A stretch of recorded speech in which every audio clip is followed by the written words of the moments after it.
La première fois que j'ai vu l'affiche de Gran Turismo le film adapté du jeu vidéo éponyme qui est sorti sur PS1 en 97, un jeu vidéo bien sûr qui a donné tout un tas de suites, auquel je n'ai jamais joué, même si je connais bien sûr le principe, ma première réaction c'était de me dire Dude, what the fuck? en soi, c'était pas une grosse surprise étant donné que quelques années auparavant, on avait eu droit, rappelez-vous, à l'adaptation de Need for Speed avec Jesse Pinkman, Aaron Paul, pardon. Et honnêtement, je pensais que ce film allait rester un petit peu une sorte d'ovni dans le monde du cinéma en mode allez les gars, on pousse le délire, on adapte une licence de jeu vidéo, on donne le même titre, et puis voilà, on teste, on va bien voir. Et bah pourtant, presque 10 ans après la sortie de Need for Speed, et bah les studios hollywoodiens remettent le coup avec Gran Turismo. Je ne sais pas ce que vaut Need for Speed, j'ai eu pas mal de retours assez positifs du film, et moi perso, j'en ai strictement rien à secouer parce que je déteste tout ce qui tourne autour des bagnoles, les jeux vidéo de bagnoles ça m'a jamais parlé, à l'exception de Burnout Paradise, vraiment un jeu excellent, super musique, super bande son, super esthétique, superbe couleur, enfin c'est un jeu bourré de vie. J'adorais ça. Mais en soi, c'est le seul jeu de bagnole auquel j'ai pu jouer quelques heures. Même si, attention, j'ai du respect pour Gran Turismo, pour moi, c'est un petit peu une sorte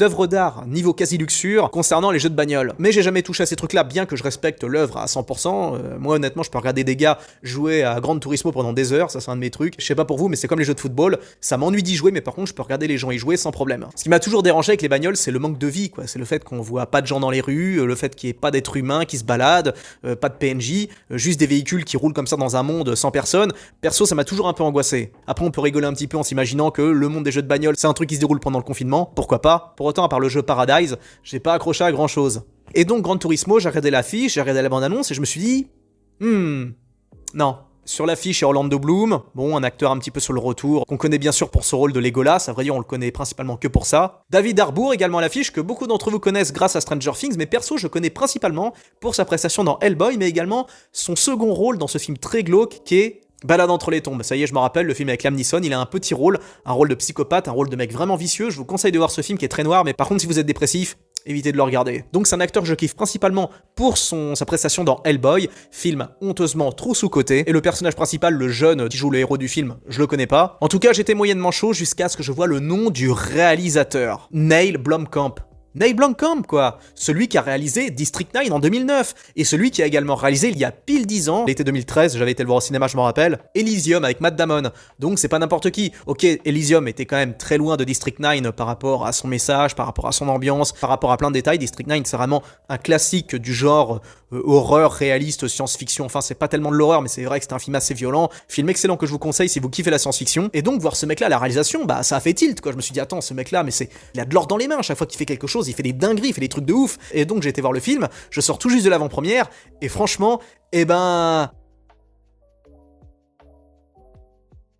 franchement, j'en ai marre, j'en ai assez de toujours tout critiquer, de toujours dire « Oh, ça c'est nul, ça c'est naze, oh, ils auraient pu faire mieux », parce que c'est vrai, depuis le début de l'été, je fais que tout critiquer. Barbie, j'ai pas aimé, Oppenheimer, j'ai détesté, Indiana Jones, j'étais très très mitigé. Même ce film-là, avec Joel Edgerton et Sigourney Weaver, j'ai regardé la bande-annonce, ça avait l'air fantastique. Je m'attendais à un truc de ouf, et pourtant je me suis fait chier pendant presque 2 heures. Je veux pas faire mon boomer, j'ai horreur de ça, mais je dois admettre que cet été, ce qui nous sortent, c'est naze. Les productions sorties en début 2023 étaient bien plus cool, celles qui vont sortir fin d'année vont être à mon avis assez intéressantes, mais alors cet été on a que dalle. Et oui, je sais, les fans de Barbie, d'Oppenheimer, je sais, vous avez adoré, vous avez kiffé, pour vous c'est les films de l'année, je comprends, je conçois votre avis, mais moi je n'ai pas accroché, c'est mon avis, ça n'engage que myself. Mais au moins Barbie et Oppenheimer, par rapport à Gran Turismo, bah, j'ai mis du temps avant de commencer à me dire, bon, ça commence à me saouler, ça commence à être chiant, c'est quand que ça devient intéressant, quoi. Gran Turismo, dès les premières secondes, je me suis dit...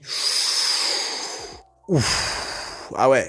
Il faut savoir d'ailleurs que l'adaptation du film Gran Turismo, c'est pas juste l'adaptation du jeu vidéo, c'est avant tout une histoire qui se concentre sur un personnage réel, pas le mec qui a créé le jeu vidéo, même si bien sûr il y a des tas d'allusions qui sont faites à lui, il fait même quelques apparitions, étant donné que le film, ça parle réellement de Gran Turismo, ça se déroule dans le lore de Gran Turismo, oui, c'est possible que je puisse dire ça, le monde de Gran Turismo, qui en soi finalement est notre monde réel à nous, étant donné que les courses se passent sur des circuits bien réels. Je sais pas, j'y connais rien en courses de bagnole, mais genre il y a les 24 heures du Mans, il y a des trucs comme ça, quoi. Mais en tout cas, l'histoire générale du film se concentre sur un personnage ayant réellement existé, s'appelle Jan Mardenborough. Désolé. Donc un jeune gamer en début de vingtaine, qui passe sa vie sur les jeux vidéo, qui frustre ses parents parce que il a pas vraiment d'ambition à part être le meilleur sur Gran Turismo. Son daron qui est joué par Jimon Unsun, qui est vraiment en roue libre dans ce film, vraiment il a aucun truc, il a aucune prestance, on est très très loin de sa prestation dans Blood Diamond. Il a un peu le somme de voir que son fils, il passe sa vie devant des jeux vidéo et faire des boulots de minable, alors que l'autre fils, lui, vise une carrière de pro dans le football. Et puis bien sûr, évidemment, si vous regardez la bande-annonce, bah vous avez tout vu, en fait, le jeune qui joue aux jeux vidéo va finir par devenir un expert de l'automobile, et si dans le film, c'est un peu cousu de fil blanc en mode film d'action, course typique où le mec était vraiment rien, vraiment zéro au début, finit par devenir un champion, et bah même si dans le film ça paraît pas réaliste, bah pourtant ça s'est réalisé dans le monde réel. Pas de façon si spectaculaire, bien sûr, mais c'est quand même une histoire vraie, ce qui est quand même bon à souligner. D'ailleurs, on le sait vers la fin, étant donné qu'il y a des photos avec l'acteur qui joue le mec Yann je sais pas quoi, et le vrai Yann je sais pas quoi qui pose avec lui. Bref, à la fin, ils expliquent bien que c'est une histoire vraie. Mais j'ai découvert ça en checkant Wikipédia, donc psychologiquement, j'étais préparé au fait que le film était une biographie. Et que c'était naze, enfin, c'était pas naze, c'est que ok, je suis pas fan de jeux de bagnole, et je suis pas fan non plus de films avec des courses de voitures. Pour autant, il y a des années encore, on arrivait à nous faire des trucs de dingue au niveau des films de bagnole. Jour de tonnerre, par exemple, de Tony Scott était juste incroyable pour son époque, et même encore maintenant, je trouve qu'il a pas si mal vieilli. Driven avec Sylvester Stallone, un film qui se déroule dans l'univers de la Formule 1, bah les courses de bagnole sont hyper impressionnantes, et le film a été tourné en 2000. Ce film s'est fait littéralement déglinguer de partout, et pourtant, il y a quand même de sacrées dingueries. Bah je dois reconnaître que pour Gran Turismo, ça s'est pas foulé. Mais alors, pas du tout. Je me suis pas cramponné au siège une seule seconde. Et c'est quand même fou ça. Mais bon, si je dois parler par exemple de films qui m'ont vraiment mis dedans par rapport à des scènes de course-poursuite de voiture par exemple, je pense à The Batman, film dont je sais vous pensez beaucoup de mal, et bah pourtant, la scène de course-poursuite est excellente, elle est géniale cette scène. Et bah celle de Gran Turismo, j'estime qu'elle ne valent pas un clou. Et je suis super étonné que ce soit le réalisateur de District 9 qui soit derrière ce truc. On reconnaît pas du tout sa griffe, on reconnaît pas du tout sa patte, et le seul point positif que je trouve à Gran Turismo, c'est son esthétique. Il y a au moins ça. C'est pas une esthétique incroyable, il y a rien de nouveau, absolument rien, à part peut-être la scène où le gamin, quand il pilote sa bagnole, il se voit dans le cockpit de la voiture. Enfin, il y a une espèce de système, on voit ça dans la bande-annonce d'ailleurs, où voilà, il est au volant de sa console, et puis en fait, il y a la bagnole qui se construit autour de lui. C'est intéressant, c'est cool, mais c'est pas non plus l'invention de l'année. Et en soi, le film ne se réinvente pas, il y a rien de fou, il y a rien de magique, il y a rien qui vous comprendra au siège, à moins que ce soit le premier vrai film de course-poursuite que vous voyez de votre vie. C'est pour ça que le problème que les gars comme moi, qui connaissent déjà plein de films d'action, d'aventure, de trucs avec des courses-poursuites, c'est compliqué d'aller voir ce genre de film, étant donné que ce qui a été fait avant, c'était déjà incroyable. Prenez par exemple la saga de Jason Bourne, pareil, une saga où j'ai beaucoup de mal, parce que c'est une saga qui a quand même très mal vieilli, notamment au niveau des bastons, puis au niveau de l'intrigue d'espionnage, machin, où ça part dans tous les sens, faut retenir je sais pas combien de noms, enfin moi ça me fatigue. Et les courses-poursuites étaient super bien réussies. Et par exemple, la course-poursuite finale de La Vengeance dans la peau, elle est pas très longue, elle est impressionnante, il faut le reconnaître, mais il faut savoir que les bagnoles, quand elles roulent, je crois qu'elles roulaient qu'à 40 km/h, un truc comme ça, mais le réalisateur, elle fait en sorte que on a l'impression que les mecs, ils sont à 200 à l'heure. C'est un petit détail, mais les mecs, avec pas grand-chose, ils arrivaient à faire des dingueries. Alors que là, on a un budget de ouf, on a une superbe esthétique, franchement, il y a des plans qui sont très beaux. On sent bien que le réalisateur, il a voulu un petit peu pomper l'esthétique des années 90, notamment de Jour du tonnerre, avec ces passages où vous voyez les mecs avec les combinaisons en train de courir, avec ces espèces de plans semi-ralentis, parce que c'est pas vraiment du vrai ralenti, mais ça c'est particulier, je sais pas trop comment l'expliquer, mais on sent qu'il essaye d'avoir une patte très années 90, sauf que ça a du mal à prendre sur pas mal de plans. Déjà, il faut noter la prestation de Legolas. Voilà, on sent bien qu'Orlando Bloom, il est connu principalement pour son rôle dans Le Seigneur des Anneaux, et malheureusement, quand vous êtes attaché à ce genre de rôle, c'est très difficile d'évoluer, de faire autre chose, parce que direct, le public, il pensera direct à Elf avec son arc, et ça va être très compliqué de le voir dans autre chose, même s'il a été brillant dans Kingdom of Heaven, je le reconnais. Or, le problème, c'est que quand vous avez un rôle aussi marqué, c'est très compliqué de vous démarquer, d'apporter ce petit quelque chose, ce petit cachet, c'est vraiment très dur. Et là, pour le coup, Orlando Bloom, il sert presque à rien. Il a toujours la même expression, il a toujours son sourire, toujours ses petites mimiques, toujours sa même façon de bouger, sa même gestuelle. Voilà, c'est un élément parmi tant d'autres qui font que le film est insipide, il faut le dire. C'est un film de course parmi tant d'autres, le film ne réinvente absolument rien, la musique, tiens, on dirait un Christopher Nolan, la musique est omniprésente, il n'y a pas de moment où il y a des silences, où il y a pareil, comme je l'ai déjà dit 150 fois dans mes autres critiques, il n'y a pas de scène où il y a des jeux de regard, faut que ça jacte sans arrêt, faut qu'il y ait de la musique par-dessus, même si, je le redis, il y a de très très beaux plans, esthétiquement c'est très propre, c'est nickel, et je dois même dire que c'est peut-être un des plus beaux films de l'année, du point de vue de la photographie, et je maintiens ce que je dis, c'est vraiment très très beau, très très propre, très léché, exactement comme l'esthétique générale des Gran Turismo, qui sont des jeux très très propres, très épurés, très aseptisés, mais avec quand même assez de vie, assez de couleurs pour donner quelque chose de chaleureux, quelque chose de presque humain, alors qu'on voit personne. Mais en tout cas, globalement, je m'attendais à quelque chose de ouf, parce que c'est Neil Blomkamp qui est à la réalisation. Je m'attendais même à ce qu'il réinvente quelque part le genre du film de course, parce que on est en 2023, on arrive quand même à un système où on peut faire des trucs de malade au niveau des plans de caméra, au niveau de l'immersion. Or, on n'a pas du tout ça. On a quelques plans, par exemple, où quand le mec appuie sur l'accélérateur, on voit 2-3 plans à l'intérieur du moteur, où on voit les turbines en train de s'activer, j'y connais rien, je sais même pas si ça s'appelle comme ça. Mais en gros, il y a quelques plans comme ça, mais il n'y a rien d'incroyable, il n'y a rien de nouveau. Et c'est justement ça qui est frustrant, parce qu'on sent qu'il y avait le potentiel pour faire un truc de dingue, on sent qu'il y avait le potentiel pour faire des dingueries, or finalement, on reste en surface, on fait en sorte de de conserver un maximum de clichés avec le geek, bien sûr, qui a aucune condition physique, où tous les autres autour de lui sont super forts et puis il arrive à les niquer les uns après les autres parce que forcément il a la volonté, vous savez. Et je sais que ça adapté d'une histoire vraie, mais forcément ça a été romancé un petit peu, ça a été scénarisé, mais en soi il y avait moyen de faire mieux, je pense. Il y avait moyen de faire autrement. Attention, je dis pas que j'aurais fait mieux, mais j'ai l'impression que le réalisateur avait un petit peu les points liés par rapport à ce qu'il aurait pu faire, parce que Neil Blomkamp, je le redis, a fait District 9.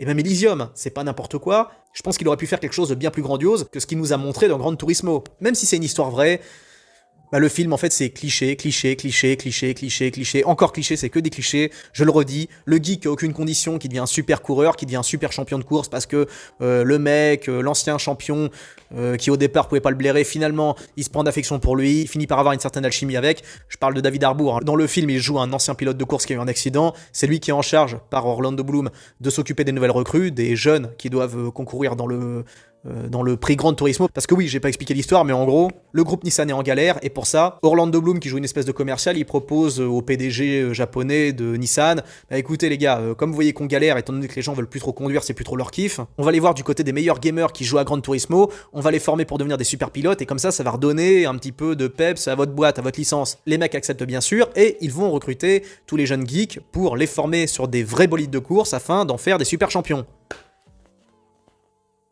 Je sais que c'est une histoire vraie, mais franchement, c'est quand même un peu une idée de merde, non? Former des geeks sans aucun passif sportif, je dis pas que tous les geeks ne sont pas sportifs, attention. Moi-même, j'ai une tête de geekos, pourtant, bah, je fais des sprints, je fais de la course, je fais de la muscu, je fais de la boxe, même si ça se voit pas, voilà, je m'entraîne. Pour autant, je sais très bien que si vous me foutez dans un bolide, comme on voit dans Gran Turismo, ça va être compliqué. En tout cas, je trouve ça vraiment assez perché, l'histoire de recruter des geekos pour les mettre au volant de bolides qui doivent coûter, je sais pas, 500 000 $, 1 million, enfin, je sais pas combien ça coûte, ces conneries. Et genre, on les forme un petit peu, on leur fait faire un peu de la course, quelques pompes, et ça y est, les mecs, on les fout direct au volant des trucs, et puis ils font des tours de malades.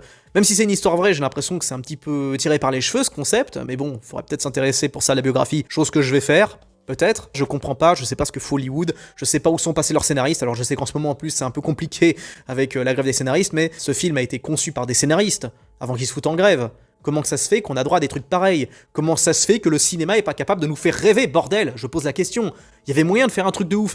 Pourquoi vous nous avez fait un truc standard? Pourquoi vous nous avez fait un truc bourré de clichés? Pourquoi on a droit à des trucs dont on voit déjà l'issue à des kilomètres? Pourquoi vous concevez des trucs dont on voit l'issue avant même que le film ait réellement commencé? En fait, le problème du cinéma actuel, c'est qu'il y a trop de pognon, ça rapporte trop de fric, donc les réalisateurs, ils ont plus la dalle. Ils ont plus l'envie de faire des dingueries, ils ont plus l'envie de faire des trucs de ouf, ils ont plus envie de risquer des trucs, ils ont plus envie de prendre de risques, donc on reste dans les sentiers battus, on fait toujours la même chose parce que ça marche, on va éviter d'apporter sa petite touche, on va éviter d'y apporter sa petite griffe parce que maintenant on est dans le star system, on va faire en sorte de faire exactement ce que font les autres, comme ça on limite un maximum les risques. Enfin, je déteste ça, je déteste cette idée, c'est vraiment très triste. Et le jour où les Danny Boyle, les Oliver Stone, les Martin Scorsese, les Spielberg, le jour où tous ces mecs-là vont partir, ça va laisser un grand vide dans le cinéma. Même un gars de cette carrure, qui est le réalisateur de District 9, je dis pas son nom parce qu'à chaque fois je fourche sans arrêt, Neil Blomkamp, enfin voilà, le réalisateur de District 9, même lui, on a l'impression qu'il est obligé de faire un truc standard, qui dépasse pas. Non, on fait une pâle copie de ce qui existait déjà avant, comme ça, tout le monde est content. Bah, moi, je suis pas content. Bref, voilà, c'était ma critique de Gran Turismo. Écoutez, faites ce que vous voulez, si vous kiffez les bagnoles, allez le voir. Je pense que si vous êtes un amoureux de voiture, parce que j'essaie de me mettre à votre place, je pense que oui, effectivement, c'est un film qui est réservé aux amoureux de bagnoles,